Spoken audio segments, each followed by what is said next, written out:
everyone, welcome back to Sunday Live Channel. Thank you so much guys for tuning in. I'm here to update you of what is going to happen on Imbewu the Seed from the 3rd to the 7th of January 2022 on Monday. Zandile named the snake and learns the creature has a special need. Kamatonsela has dreamed that the Bengu baby is in danger on Tuesday. Zola water breaks. The Bengu baby is on the way. Zandile's witchcraft is working as Nkulego gives her a key to his place on Wednesday.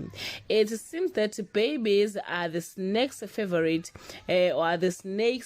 snake. Zandile begs Bululu not to go for Mepo. Nirupa offers her support to Mazulu and wants information about Menzi on Thursday.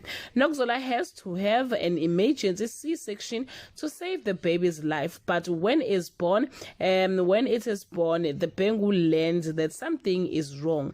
Zandile wants to stop the snake from hurting Kulego's child and redirect it against Mazulu on Friday.